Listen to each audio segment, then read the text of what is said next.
This piece is really funny. It was written in 1921. It's after the revolution because the magic date is October, depending on the Gregorian or the Julian calendar and the Russian calendar. Like it's either November 7th or October 25th, 1917. Anyways, when they got rid of these like reactionaries like Mitch McConnell or whatever, these reactionary. Okay, so what a lot of Americans don't realize is that for example, when Ben Shapiro talks about, oh my God, there's reverse racism, and we're like so oppressed now, the white man, like, you know that not to take them seriously, right? Yeah. So in the only difference is that in Russia, all the slave owners used to be like are inbred with each other. And in America, it was done by race. And so these slave owners, when they lose power, they'll do the same exact thing where they're like crying, oh my God, Stalin took away my slaves. I'm so oppressed. I don't have any more slaves. Ooh, oh, my property was all confiscated. And they'll cry and cry. And unfortunately, a lot of Americans don't have the framework to analyze the Stalin took away my slaves or Castro took away my slaves versus actual oppression. And when you when you read this piece, you'll understand how to analyze it. For example, that's why like I was able to read the rebels accounts from the Hungarian Revolution and realize that their main complaint was Stalin took away my slaves. And so many like liberals like totally took their idea of oppression seriously because what Lenin teaches you is what somebody's not saying and what that implies. Like today, Cenk said, what did he say? Burning my bridges. And then he went on to say that the Congress is going to be useless. But when he said burning my bridges, it meant that he was censoring himself for the past God knows how long on purpose in order to maintain access to AOC and whatever, every congressional person so he was kind of doing access journalism. And so whenever you hear a story, you'll always have to, it's often just underneath the surface where you can see what's not being said and what is implied. And through that, it doesn't mean you can reach conclusions immediately, but once you understand that whenever somebody says something, you need to also look at what they're not saying, it'll at least lead you to a path of investigation where you can go find the truth. And that's how I can often figure out if something's a color revolution before everyone else. Because I can always like, it's the same patterns over and over. So and the really cool thing about this is if you check Wikipedia today, Arkady Averchenko is called a satirist and it's all because of Lenin. So that's like major historical trolling in my opinion. So let's start. It's called A Capably Written Book. Capably written little book. Oh, sorry, capably written little book. Okay, here we go. A Dozen Knives in the Back of the Revolution, Paris, 1921. This small volume of stories was written by the White Guard. Hold on. White Guard is like the KKK. I mean, the White Army, White Guard, like, I mean, I guess you don't need more than White Guard. But... White Guard is pretty self-explanatory, I think. Okay. This small volume of stories was written by the White Guard Arkady Averchenko, whose rage rises to the pitch of frenzy.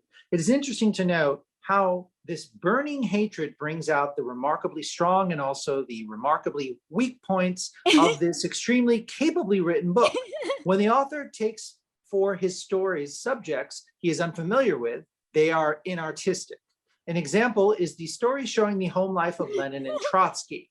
There is much malice, but little truth in it, my dear citizen Averchenko.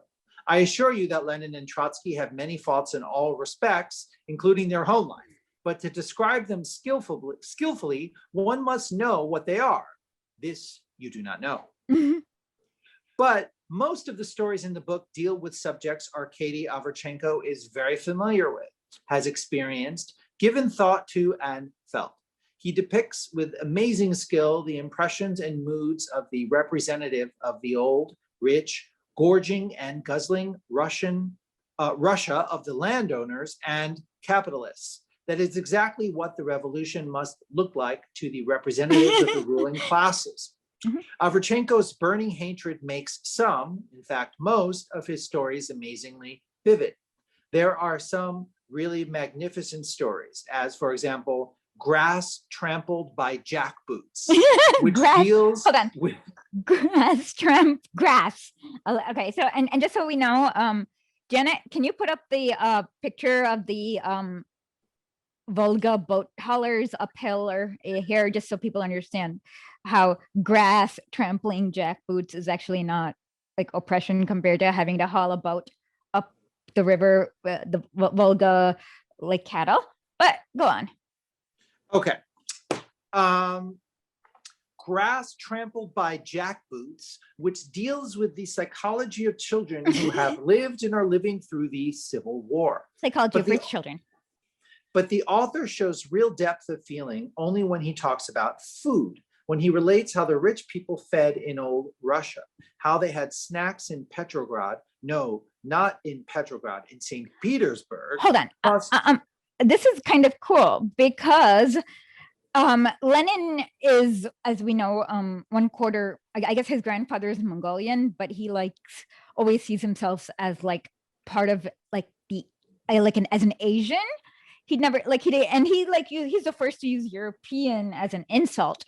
So does people who wanted to I don't know, like this in colonized countries, this is often it. Like the bootlickers, they'll use words like St. Petersburg, but Petrograd is like a Russian Asian, I guess, in back then. So Lenin immediately changed St. Petersburg to Petrograd because he wanted to reclaim the Russianness, or I guess the Asian, he wanted to show that Asians were equal to Europeans. And so that's why he makes it clear that he wrote about Petrograd. Oops, not Petrograd, but St. Petersburg, to show that Arkady Averchenko is an asswipe, basically. But historically, Petrograd kind of lost all currency. Yeah. Then it became Leningrad after he died. Okay. So how they had snacks in Petrograd costing 14.5 rubles, 50 rubles, etc. He describes all this in really voluptuous terms. These things he knows well. These things he has experienced. Here he makes no mistakes. His knowledge of the subject and his sincerity are most extraordinary. In his last story, Fragments of the Shattered, he describes an ex-senator in the Crimea, in Sevastopol, which was rich, generous, and well-connected. Who was rich, generous, and well-connected, but who is now a day laborer at the artillery dumps, unloading and sorting shells, and an ex-director of a vast steel plant, which was considered to be the largest works in Viborg district. Now he is a salesman at a shop which sells secondhand goods on commission, and has lately even acquired a certain amount of experience in fixing the price of ladies' secondhand robes and plush teddy bears that people bring to be sold on commission.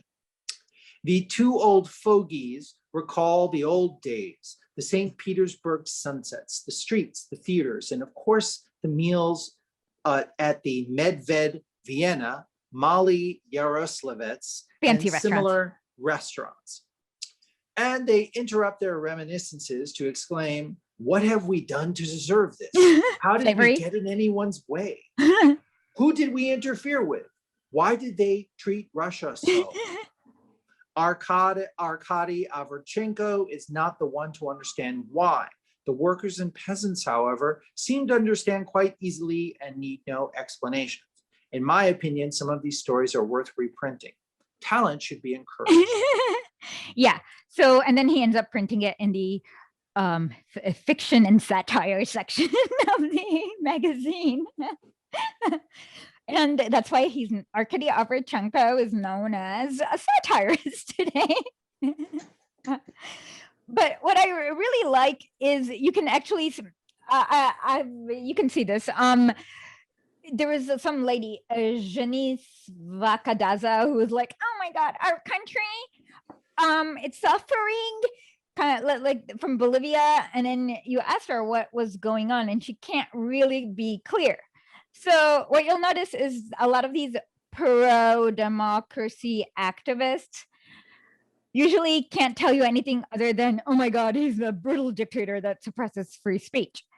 And usually, or suppresses my favorite is suppresses dissent. And then you're like, "What are you dissenting on?"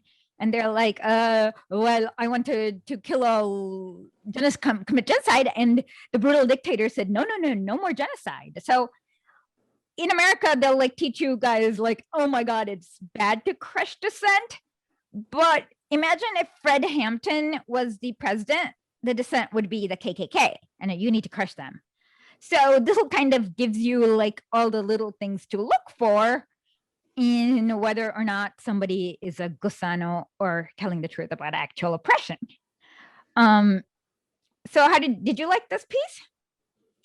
Yeah, well, I found it amusing the way he talks about the book, and the titles of the stories sound so absurd and silly and over the top, like Fragments of the Shattered and Grass Trampled by Jackboots. That's kind of funny. That's a lot like Ben Shapiro, in my opinion, when he's like, "Oh my God, cancel culture." Like it's like a lot of right wingers do. Rush Limbaugh does that too, right? Did that? It sounds like a parody. It's sincere, but it sounds like if somebody wanted to write a comedic parody, that they would have such titles.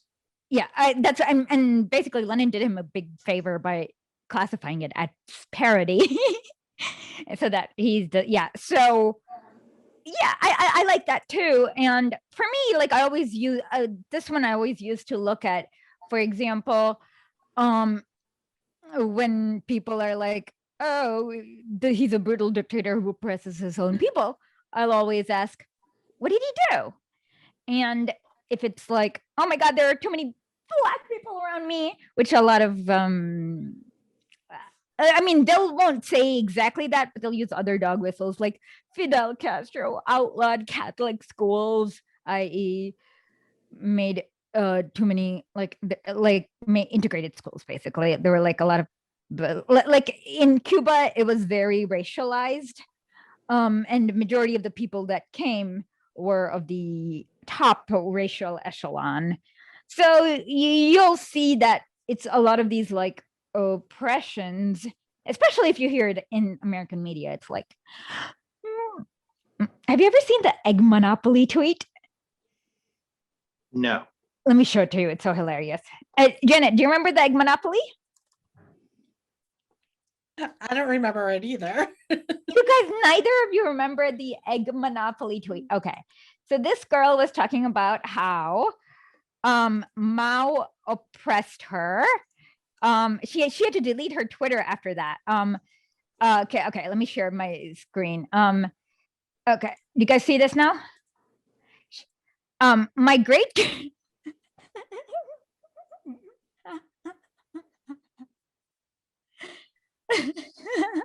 I'm sorry. My great grandfather had a monopoly of eggs in all of China. And my grandmother was super rich, living in a mansion when the Cultural Revolution happened and took everything away. And that's not a joke. No, she had to delete it. So basically, she's complaining that the monopoly was destroyed. Of eggs. Like how unfair. I know. And then another tweet later was about how her grandmother had to smuggle all these jewels up. Like it was like absurd. Yeah. So unfortunately, like, yeah, this is like the main difference is being able to tell when somebody's being a Ben Shapiro versus really being oppressed. So do you have any thoughts about how you feel now? Do you feel like you understand things better? Do you feel like your expectations are different? Like, what do you feel now after reading? Well, I mean, I still think it's like reading Shakespeare, where you need some annotations to really appreciate the references, for example. And it's, I mean, even though, as I said, some of the concepts ring true in 2021, the references are pretty dated, and you need to have some sort of key to help guide you through them. Yep. And I'm glad you mentioned that because we just created a review newsletter, which we'll put the URL down. So from now on, every week before we air our show, we will do like an annotation of what Lenin annotation, but like as long as, but of course there's like 3 obvious things. He hates Karl Kautsky, which is about half his work. He's the head of the German Social Democratic Party. And like literally half of Lenin's work is about how much Kautsky sucks. I'm not kidding. And then the second one is Plekhanov, who's a Menshevik. But yeah, you're right. We should put a little cast of characters maybe before the piece and who they are, what they look like, and what else? Something like that. So, and that's actually a very good suggestion. So just click on the link below to sign up for it. That way, every week, right before Sundays with Lenin, you'll get our annotated version of Lenin. And another thought I had is in another attempt to kind of apply Leninist thinking to the moment, it would be interesting, if it hasn't already been done, for someone to create like a Twitter feed of Lenin commenting on current events and applying all of his ideas to the moment as him in his voice saying what he thinks about everything that's happening right now. I could easily imagine him talking about the stimulus bill, for example, and whatever's happening at the moment. So just an idea to kind of make it relevant to the moment. We've been thinking about that, and I'm so glad, like you're like almost read our mind. We promise actually, like we didn't coordinate this. Like this is follow Lenin_tweets. And we will try to do our best to have a copy and paste what Lenin would have said about these people. And that's a great idea because Lenin would have like been shit posting, and I bet you he would have like been getting into arguments with Neera Tanden. The one question though is, would Lenin have a blue check or not a blue check? What do you think? I think that it would be something that would just be left up to the fates of Twitter. Okay. I personally think that Lenin would. Jenna, do you think Lenin would have a blue check? I think that they may not give him one, but we'd all fight for him to have one because he is a politician and and well known. But you know, I know how Twitter goes. So yeah, I bet you he'd have the most followers, like 10 million, 100 million, whatever the most is. Anyways, thanks again for coming to Sundays with Lenin. And if you guys have somebody, I don't care, like if you have an uncle who's kind of weird and awkward and right-wing, anyone, just nominate, and you want them to come here and just read Lenin so that they can kind of get on the right track, or maybe get on the correct track, or just kind of understand things better. Or maybe you can have community, like, for me, this one actually, right before we go, let me share this one. This one is hilarious. So yesterday I was this Bloomberg person critiqued allegedly, like was like talking about Berlin's rent control law, which is the same exact argument that they've done for at least over 150 years, because Frederick Engels has also wrote something about the rent control law. And what I thought was hilarious was this part. He wrote, in a food shortage, for example, regulating the price of bread only trades one expression of scarcity, high prices, which is like people not being able to afford bread, starvation, for another, empty shelves, people eating bread.